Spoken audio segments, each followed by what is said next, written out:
Bien, voilà, les vacances sont terminées puisque la rentrée scolaire s'est faite cette semaine. Donc, on va faire le premier, on va dire, coup de cœur de la rentrée. Et bah, ce premier coup de cœur, il va parler de rentrée justement. Bon, ça aurait pu être un peu facile, mais je dois avouer que cet album m'a profondément ému. Et j'ai trouvé très intéressant l'angle d'attaque de l'auteur sur cet album, qui est un one-shot. Un auteur que vous avez déjà vu en coup de cœur, ça, il n'y a pas de souci, que vous connaissez peut-être. Mais c'est un auteur qui a toujours su tirer parti de l'humanité de ce qu'il voulait raconter. Qu'il le fasse dans le drame ou d'une certaine façon dans l'humour, puisqu'il a fait ça aussi. Euh, donc maintenant, je vais vous dire un peu quel est cet album. Eh bien, tout simplement, il s'agit d'Ulysse de Fabien Toulmé aux éditions Delcourt.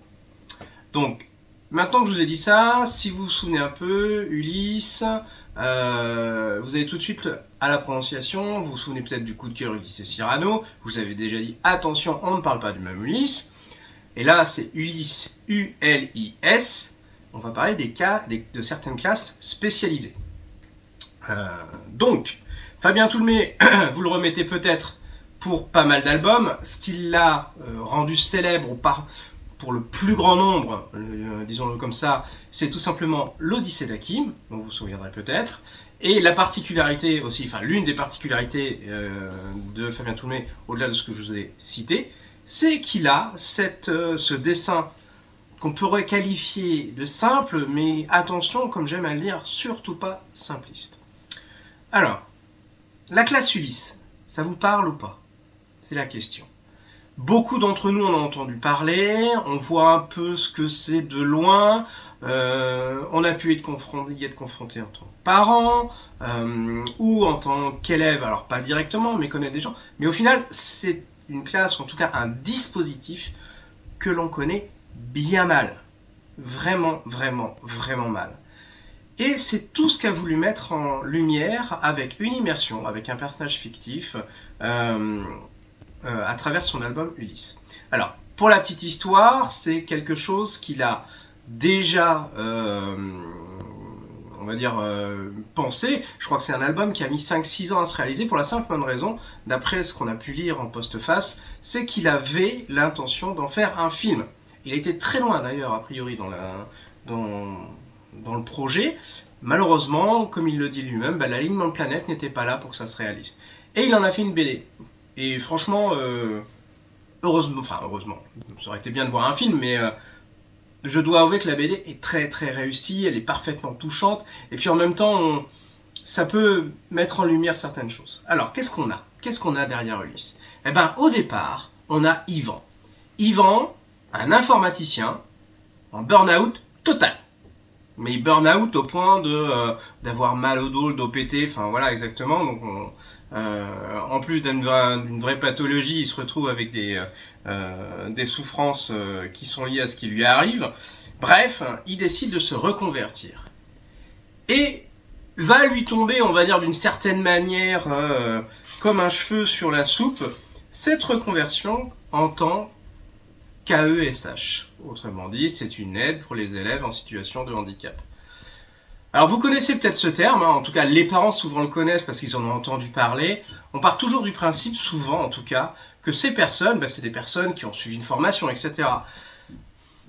On aimerait bien, et eux-mêmes aimeraient bien, sauf que cette formation elle arrive souvent sur le tard, ce qui fait qu'ils sont parachutés dans ce type de situation sans forcément être préparés au rôle qu'on leur assigne. Ils ont pour beaucoup la volonté et la bienveillance de le faire, mais c'est pas aisé pour tout le monde. Et c'est le cas dans lequel va se situer notre cher Yvan, qui va devoir intégrer une classe Ulysse qui mêle différents niveaux, qui mêle différents cas, et lui vient parce qu'il va être l'AESH d'un élève particulier. Un jeune élève qui va rentrer, qui souffre de troubles autistiques, avec des stéréotypies, hein, c'est les fameux gestes que font certains pour se rassurer. Euh, Ça, c'est son rôle. Le problème, c'est qu'il ne sait pas du tout comment s'y prendre. Il va arriver dans une classe sous, on va dire, la surveillance, on va pas dire la surveillance, en tout cas, le comment, comment dire ça, la collaboration de l'enseignante qui lui dit tout de suite qu'elle est pas sa bosse. Par contre, elle est intransigeante. Elle a vu tellement d'AESH passer que elle sait que tous ne sont pas faits du même bois et certains n'en ont rien à faire. Ils préfèrent pointer que vraiment s'occuper des gens. Alors quand on est professeur dans l'âme, qu'on passe du temps à tout faire, qu'on dépasse les heures qui vous sont allouées pour justement faire en sorte que ceux dont on a la responsabilité s'en sortent, je peux vous dire que ça boue. Et bien justement, c'est exactement la situation dans laquelle il se trouve. Lui, on ne sait pas trop si on peut lui faire confiance, etc. Lui-même, pour être tout à fait sincère, doute de ses capacités à pouvoir gérer cette situation. Et il va découvrir ce monde dans lequel il va plonger, parce que c'est un petit microcosme, avec ses enfants d'âge totalement différents, certains handicapés, d'autres porteurs de handicap, qui se retrouvent dans cette classe. Certains le veulent, d'autres le veulent pas, certains ne le comprennent pas. Le but est de leur donner les clés, etc. pour avancer. Mais pour pouvoir aider les autres à avancer, il faut avancer soi-même. Et ça, Yvan, il l'a pas encore compris. On va suivre en fait cette classe, comprendre son intérêt, puis comprendre les différentes, comment dire ça, les différentes étoiles qui sont dans ce petit ciel particulier. Un homme qui va devoir apprendre, eh bien, à s'ouvrir, à construire et à trouver les clés pour aider. Parce que la communication, elle est importante, mais elle n'est pas forcément évidente.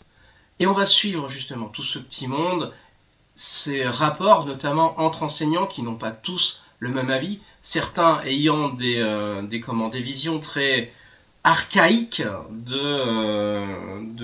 ce que doit être un collège, de ce que doit être une classe. Autant vous dire qu'avec entre profs, parfois ça chauffe. Puisque les avis sont contraires. Certains sont tournés purement vers l'enseignement, d'autres vers les personnes, les élèves. Deux axes totalement différents. Et au milieu de tout ça, on a qui ? On a ces fameux AESH qui sont là pour aider les élèves et qu'on va suivre. Et c'est ce qu'on va suivre avec Yvan, sa vie personnelle, son histoire, ses gamins auxquels petit à petit il va s'attacher, sachant que ils vont partir eux aussi. Certains de façon volontaire, parfois de façon plus dramatique, et parfois tout simplement au gré de leur cursus. C'est tout ça qu'on va suivre avec cette difficulté toute particulière de s'attacher à des gens qu'on va essayer de porter et desquels il faut se détacher au final assez rapidement. C'est tout ça qu'on trouve dans Ulysse. Vous entendrez peut-être dans ma voix une émotion parce que c'est vraiment ça. Il n'y a pas été dans le pathos, il n'y a pas été dans le trop grave, etc.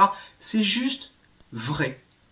C'est doux, c'est dur parfois, c'est sensible, mais ça permet de comprendre beaucoup de choses de ce système, de ces bouts de ficelle qui essayent de faire en sorte que les plus défavorisés à un instant présent puissent trouver une voie.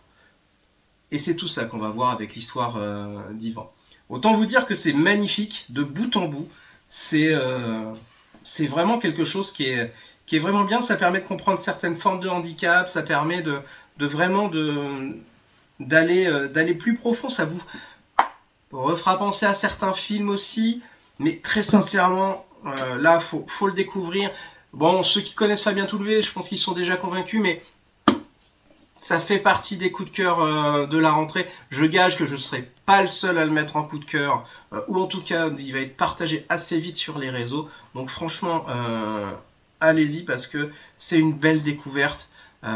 Et puis en plus, comme d'habitude, comme j'aime à le dire, on apprend pas mal de choses.